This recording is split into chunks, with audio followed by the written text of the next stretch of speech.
अस्सलामुअलैकुम वरहमतुल्लाहि वबरकातुह। मैं मोहम्मद साबिर और आप लोग देख रहे हैं जीनियस उर्दू। तो दोस्तों, आज के इस वीडियो में मैं आप लोगों को ऐसे चीज़ों के बारे में बताने जा रहा हूँ जिनके ज़रिए रोज़ा टूट जाता है, और ऐसे चीज़ों को भी बताऊँगा कि जिनके ज़रिए रोज़ा नहीं टूटता है।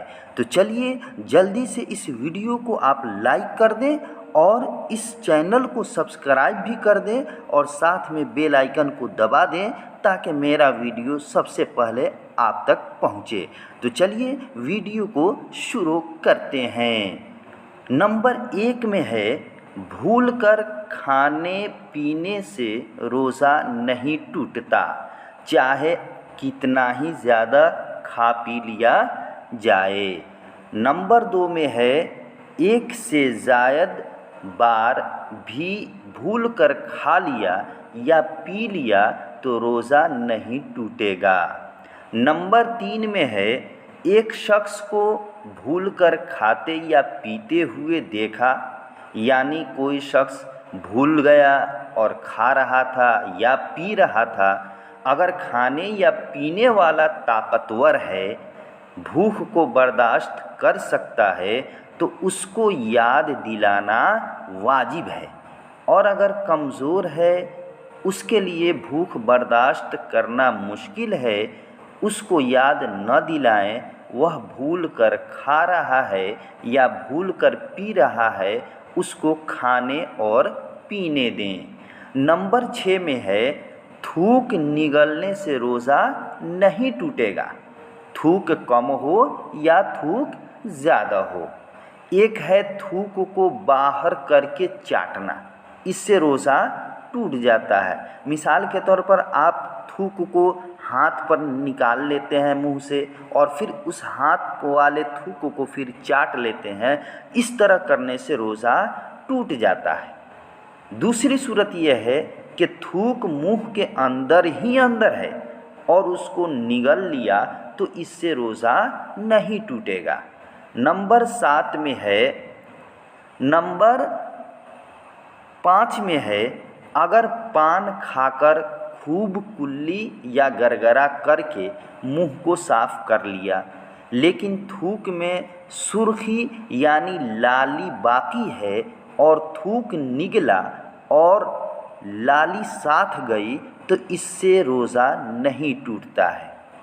नंबर 6 में है, नाक को इतनी ज़ोर से सुड़क लिया कि नाक का पानी हल्क में चला गया, तो रोज़ा नहीं टूटेगा। नंबर 7 में है, मुंह के राल को अगर निगल गया तो इससे रोज़ा नहीं टूटता। नंबर 8 में है, अगर मुंह में किसी वजह से खून है और थूक भी है, खून और थूक आपस में मिले हुए हैं, लेकिन खून कम है और थूक ज़्यादा है और उसको निगल गया, तो रोज़ा नहीं टूटेगा। और अगर खून ज़्यादा है और थूक कम है, निगल लिया, तो रोज़ा टूट जाएगा। नंबर 9 में है, अगर ज़बान से कोई चीज़ चख ली और थूक दी, तो इससे रोज़ा नहीं टूटता, लेकिन बेला वजह ऐसा करना मकरूह है। हाँ, अगर बीवी ऐसी हो जिसका शौहर सख्त मजाज हो, सख्त गुस्सा वाला हो और डर हो इस बात का कि खाने में नमक वगैरह ज़्यादा हो गया तो कहीं डांटे या सख्ती करे, इस तरह से वह मामूली सा थूक चख ले और थूक दे, अंदर न निगले, बाहर फेंक दे, तो कोई हर्ज नहीं, रोज़ा नहीं टूटेगा। नंबर 10 में है, अगर छोटा बच्चा है, बहुत मजबूरी है, घर में और कोई शख्स नहीं है, खुराक को चबाना पड़ता है और चबाकर बच्चा को खिलाना पड़ता है, तो वह जायज़ है, रोज़ा नहीं टूटेगा। लेकिन इस बात का ध्यान रखें कि कोई दाना अंदर न जाए।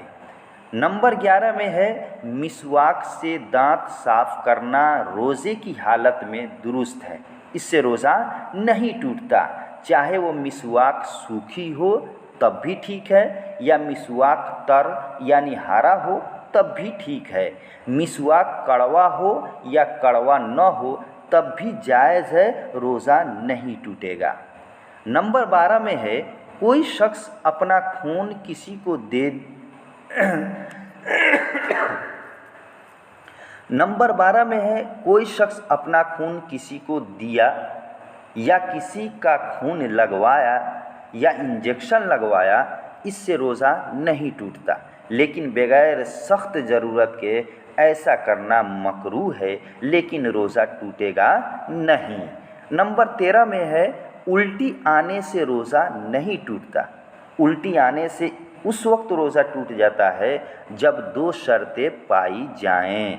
नंबर 1, पहली शर्त है कि उल्टी मुंह भर के हो, बहुत ज़्यादा और उसको निगल लिया तो इससे रोज़ा टूट जाएगा।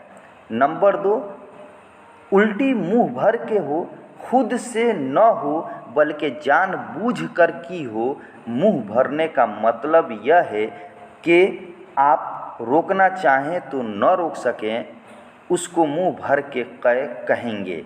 जानबूझकर कै करने का मतलब ये है कि मुंह में उंगली डालकर कै की हो, इससे रोज़ा टूट जाता है।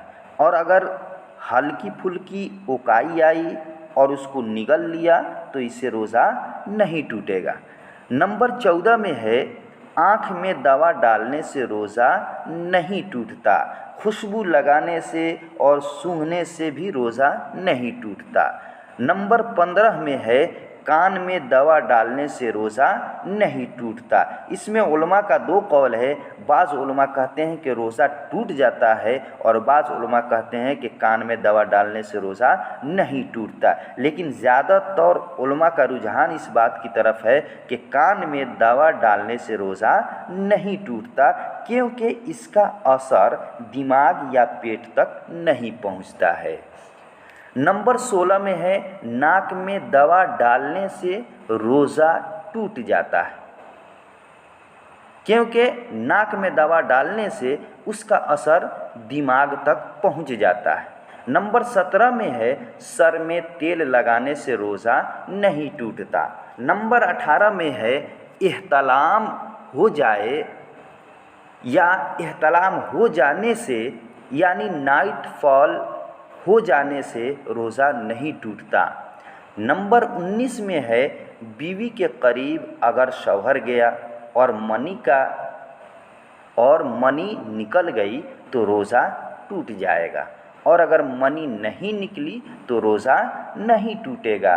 और याद रखें, अगर शौहर ने हम बिस्तरी कर ली तो रोज़ा भी टूटेगा और 60 रोज़ा भी रखेगा, चाहे मनी निकले या न निकले।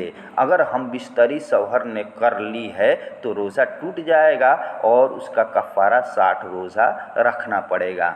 नंबर 20 में है, अगर जानबूझकर कुछ खा पी लिया तो रोज़ा टूट जाएगा और 60 रोज़ों का कफ़ारा भी अदा करेगा। नंबर 21 में है, मुस्तज़नी से यानी हैंड प्रैक्टिस से रोज़ा टूट जाता है, क़ज़ा करना पड़ेगा, कफ़ारा नहीं। आजकल के नौजवानों में ये बुराई पाई जाती है, तो याद रखें कि मुस्तज़नी यानी हैंड प्रैक्टिस करना हराम है और बहुत बड़ा गुनाह है, क्योंकि जो शख्स मुस्तज़नी यानी हैंड प्रैक्टिस करता है तो समझ जाइए कि उसने अपनी माँ के साथ 70 बार ज़िना किया। तो कौन शख्स ऐसा होगा जो इतना बड़ा गुनाह करने की सोच भी सकता है। और अगर हमने अनजाने में कर भी लिया है तो अल्लाह के सामने रोकर दुआ करे और इस गुनाह से तौबा करे। अल्लाह बेशक गफूरुर रहीम है। तो आज का वीडियो बस इतना ही। आप लोगों ने जान लिया कि किन चीज़ों से रोज़ा टूट जाता है और किन चीज़ों से रोज़ा नहीं टूटता है। तो फिर हम मिलते हैं अगले वीडियो में। खुदा हाफिज़। अस्सलामु अलैकुम व रहमतुल्लाहि व बरकातुहू।